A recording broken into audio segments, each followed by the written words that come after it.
put together a clip from Check Please, a local TV food show, and you will see why Samantha Mui is one of my favorite local celebrities in the Bay Area in the world of culinary cuisine, and how her connection with food helped her connect with all the other cultures in the world, figure out who she is, stay grounded, and of course tied to what was most important in her life. So without further ado, the video.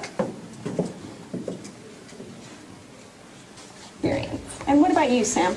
Well, for starters, I had the OVO crab cakes, and I really enjoyed it for the reason that they actually use real lumps of crab meat. Wow. And what I really enjoyed the most was their sun-dried tomato aioli. It just hit the right spot as a starter.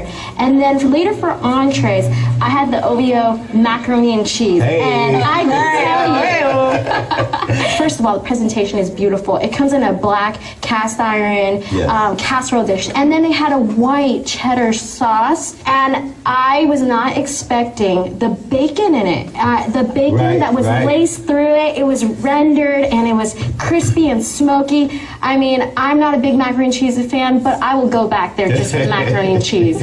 But one of the things that I found really entertaining there, it was Tavern Tuesday. And on Tavern Tuesday, they have unlimited meat tacos for $2, $5 margaritas. There was a DJ in the middle of the floor, and it was karaoke night. Yes, it was karaoke night. Karaoke tacos and margaritas. Yes. KB rhythm. Yes, and it was R&B music. It was nostalgic. It brought me back to my middle school gymnasium at the school dance, and I couldn't stop moving my shoulders because everyone wants to go back to that. Right, don't we all want to go back? Well, for her, it wasn't very long ago. Right. I want to first take this opportunity to thank my parents who are in the audience today for letting me get my best and most glorious moments such as this one. But more importantly, showering me with grace and encouragement through my darkest, not so great, and worst moments of my life. My name is Samantha Mui, and I'm your 2017 Miss Asian Congeniality. Upon first glance, some might think that I've always been this cheery, happy-go-lucky type of gal. In some ways, that's quite true, but I can assure you it's not always been the case. There was a time in my life I would chase after fun at any cost. Many high school memories were filled with sneaking out of my house, going to clubs, and partying. I would cut class, forge notes. I constantly lied and stole from department stores. I found myself dating and even hanging out with guys who knew my value, but knew I was the type of girl who didn't know my worth. And you can guess how that could go. I also got into multiple fights, as well as getting jumped twice by same girls who were twice my size, both times in broad daylight. And I found myself in situations where I was even held at gunpoint by 2 cars filled with police officers. These are just some examples and experiences you can gather about what I used to get myself into. But at 19, something changed. I had hit rock bottom. In the same year, I accepted Jesus as my Lord and Savior. During my faith journey, I began to ask myself, who was I, and what did I like doing? Because for a long time, my identity was found in what others thought of me, and never did I take the time to truly understand myself as a person. As you can gather, of all the stuff I got into during high school, I never even applied to university. So feeling like I was at the bottom of the food chain, and hating community college, I decided to go to culinary school. It was in culinary school where my passion for food sparked exponentially. It was also in culinary school where I learned to take risk in a positive way. Though I never completed my culinary degree, and in fact, I am what you would call a culinary dropout.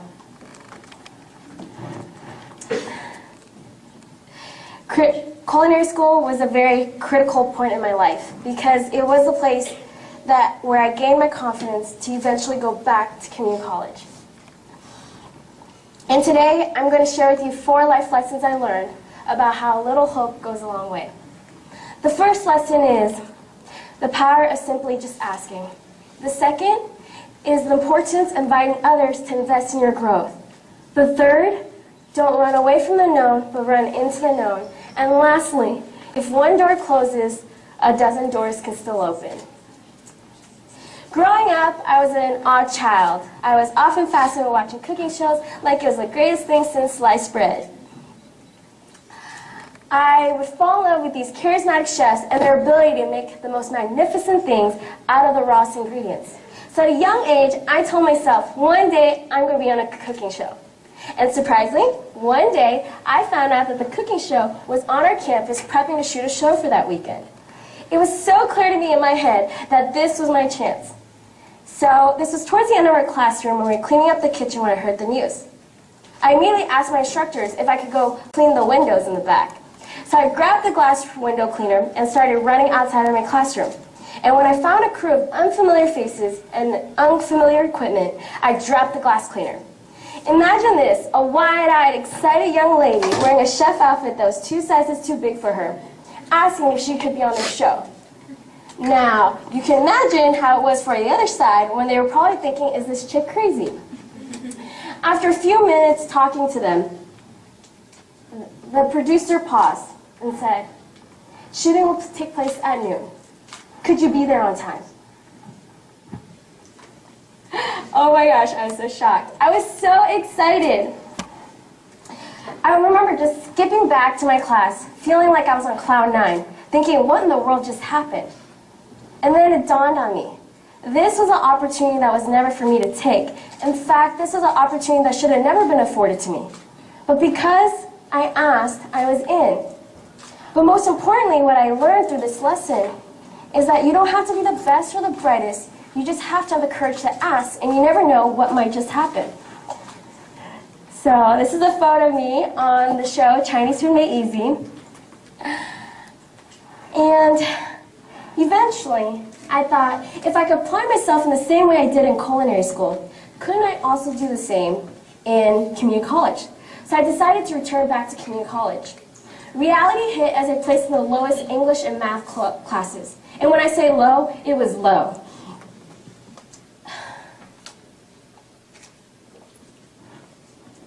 Excuse me. I'll never forget this one time when I asked one of the mission counselors at school, hey, how long do you think I'll be sticking around here for? And he said, hey, based on your learning, it's going to take you 5 years to transfer to university.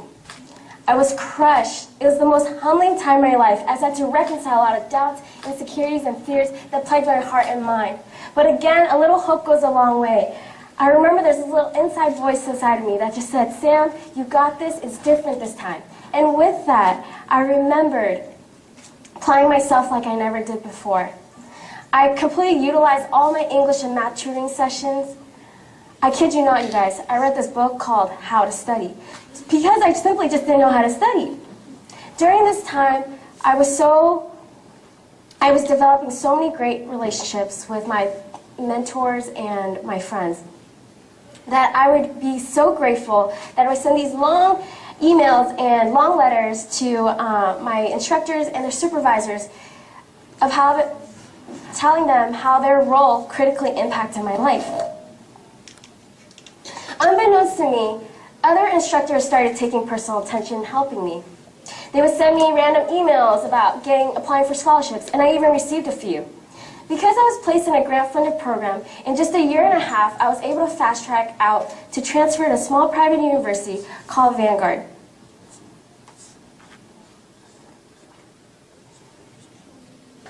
But I'll never forget Tom.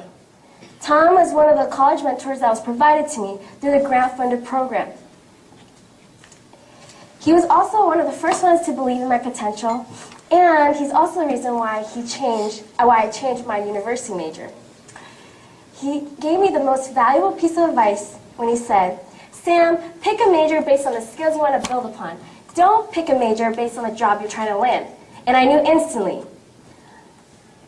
I wanted to become a communication major because deep down inside my bones, I knew I was a storyteller. So in a sense, me standing before you today, sharing my story on this platform is a birth of a dream that's conceived 6 years ago. But before I left, I asked Tom if he could write me a recommendation letter. And I had no idea this is how he really felt about me. So in short, I'm going to share with you this paragraph today. And I'll read this to you. Miss Mui has heart, I assure you. The qualities that make her unique indicate her commitment to locating purpose and contentment in her life, both personally and professionally. That she is able to draw on her spirituality for self-understanding, humility, and strength is a testament to her character, as well as her ability to respond to life's challenges with grace. What you will soon discover is that Miss Mui is not your typical college student. Her heart is on fire, her mind is inquisitive, and her choices are deliberate. Life has made her more compassionate, more purposeful, and more of her real self. Now you guys know why I get so ooey and gooey inside every time I read this letter. I was 21 at the time, and I felt like I was rebuilding my whole life all over again from square one. At the core of myself, I knew that there was hope. But what Tom did for me was that he was able to see these qualities inside of me and able to connect these dots and see this bigger picture. And that moment, what he did for me was that he was able to dream for me when I couldn't dream for myself just yet. And from relationships like Tom and my other mentors in this specific time in my life, I learned that you always need to have people who will invest in your growth. Well, 2 years fast forward, 2 months before graduating from Vanguard, I finally felt settled in Orange County. At the time, I had a relationship there, and I had a girlfriend who talked about getting an apartment together. The only problem was I needed to secure a job if I wanted to stay. So I went to a job fair on my college campus. And that's when I heard this opportunity to go get a graduate degree while working, living, and studying abroad in China for a year. I didn't think too much of it and I applied. And a month later, I got my acceptance package. And then I got terrified, as I realized I had never lived anywhere outside of California. But again, there's this hinting curiosity inside of me. It wasn't so much that I wander less and want to travel the world and see the seven seas like you adventurous people out there, but it was more of this excitement of what a year in the unknown environment could do for my own personal growth and development. And just like that, in August 2015, I left to China. My first month in Shanghai was brutal. I had a hard time finding a place with my budget as an English teacher. I lived off $50 US because I miscalculated my first paycheck. I was afraid to cross the street because pedestrians never had the right of the way. I remember that I ate too much street food and I would get sick. And I was mortified the first time I saw a squatting toilet for the first time, and I thought my little tush was going to fall into the hole. I didn't know that having toilet paper in a public bathroom was a luxury. And I knew every store owner and service person I encountered was taking advantage of my naiveness and my inability to speak the language. But nevertheless, I told myself to make the best out of everything. And despite all the changes and rapid changes, I made the best out of it, and I had a calm and a positive attitude. And once I got adjusted, I was starting. I would start getting lost less. I learned this really cool trick that if you want to cross the street in Asia, you need to find two locals to sandwich yourself between, so that when you're crossing the street, cars will tend to yield to a cluster of people rather than just an individual. And halfway through my experience in being in China, I somehow picked up the Mandarin language. And I remember when I would go out with my American classmates, they would ask me to actually translate. And once I learned where to get the best groceries, I started to make the foods I actually wanted to eat. This eventually inspired me to start my own food blog, the Tilly series, in which I document my experiences in China and as well as my experiences. And through this experience, I learned living in a foreign country, sometimes you just have to run into the known and not to run away from it, because in the unknown is where the richest experiences lies. And so I just want to show you some of these photos. That's the purple kitchen I cooked all my food in my blog that year. And this dog right here, this is actually really interesting. So I found this dog in front of an auto trade show, and I randomly just brought him home to my apartment, and then realized I made the biggest mistake ever. And so then a few months later, after I weaned him, I arranged for him to go back to Southern California. So now this dog is soaking up the sun in SoCal and living the American dream.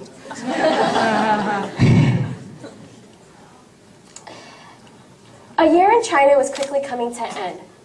I felt like I had overcome so many mountains at this point in my life.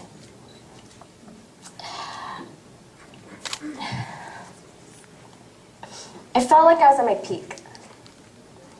I had a relationship back at home waiting for me. My friends and family were cheering for me halfway across the world. And I was just about to finish my thesis. Everything seemed to be at my fingertips. So it seemed. A few months before coming back home, I lost the relationship, and it threw my life's plan in a whole different course. I went from living in a trendy, lofty apartment, moving back into my parents' home. Job hunting was harsh, as on my resume it showed that I was a jack of all trades, but really a master of none. I remember going to social gatherings and feeling awkward, timid, and shy, and I just couldn't come out of my shell. But more than anything, I realized I became afraid of new opportunities. Nevertheless, I kept persisting, trying to make the best out of everything. I got my first grown-up job working and managing an upscale restaurant. And there's something about restaurant business that I'll never quite fall out of love with. But I dove my head in first, and it took a toll on me. At one point, I worked 11 days straight. High turnover rates were rampant, and I felt like I was at the mercies of all the employees. And if you're in the service industry and in the Bay Area, you know that these problems do exist. There were many nights after closing out for dinner and finishing all the paperwork, I would go into the back of the kitchen and start cleaning these big pots and pans and piles of dishes. And this happened for 2 months. Needless to say, I got burnt out, and I felt like my only option was to resign, leaving me even more feelings of defeat. It was the first time I learned that even if you put your whole heart into something, it may not always pay off. I had a few months of employment, and I lost all ambition, seriously. I lounged in the same gross pajamas I wore the week before. I wrote in my journals entries, and they were all depressing. And I suddenly felt so small. But again, a little hope goes a long way, because I kept telling myself that this was a phase and that I would see the light at the end of the tunnel very, very soon. Though I didn't feel it, I knew it, and I knew that whatever thing I was going through, it was going to refine me for the next stage of my life. While I was going through depression, or entering into depression, I started to write a list of things I wanted to accomplish in the year 2017. This included applying for the Miss Asia Global pageant. But when I was accepted, I felt it was the hugest inconvenience, because my depression wasn't getting better, it was only getting worse. And I knew if I was about to be judged on stage for many external factors and I was crumbling on the inside, it was going to be a recipe for a disaster. That's when I knew I needed help, and fast. And that's simultaneously, while I was in the pageant, I was actually seeking for counseling. Slowly, being in the pageant allowed me to relate to human beings again. The friendships that I gained were so uplifting, it's really hard to explain unless you were really there to witness it. I'm happy to say I no longer wake up with this cloud waving over my head, but I'm excited every morning of the new adventures that await me. Recently, I was reading back at my 2017 bucket list, and I noticed that even in my depression, I was able to cross off many things off my list. Aside from the pageant, I wrote that I wanted to be on my favorite show, Check Please, which you guys saw earlier. And this time, I got more than a tagline and phrase. And because of my past, I wrote that I also wanted to have opportunities to mentor young ladies who are trying to find their placing in this world. And a year and a half ago, unexpectedly, I became a life group leader to these girls. I also graduated my master's in international studies. And this is me on the day of with my dad, who's my loyal supporter and my biggest fan from day one. And of course, being crowned as Miss Asian Congeniality back in August. But I want to share with you why this was such a satisfying moment for myself. While I was going through depression, I remember I was very self-deprecating, very mean to myself. I was also very illogical. I started to question myself whether or not I'd really changed from the girl back in high school. And when my name was called, I felt like it was affirmation from my peers that no, girl, you really have changed. And so that meant the world to me. As for my own reflections, I've come to learn that human beings have the capacity to do anything under the sun, whether it's to do good or to do bad in this society. Take my life, for example. With my track record, my life outcome is quite unexpected. But it's so clear to me that I didn't get here based on self-reliance, but it was this assurance that the God who created me could make all things impossible possible for my life. When I was younger, I would take risks for the sake of fun and games. What I've come to realize is risks that are truly worth taking most often aligns with your deepest convictions. I thank my parents in the beginning of my speech because I was a menace to society. Imagine what life was for them when the menace lived under their roof for so many years. Through every ups and downs, every phase I ever gave them, every disappointment I ever left them, they always still chose to speak hope to me, as if I were already this woman they always knew I could be. And in return, it's taught me that in life, it's not how we fall, but it's how we get back up that truly matters. Thank you.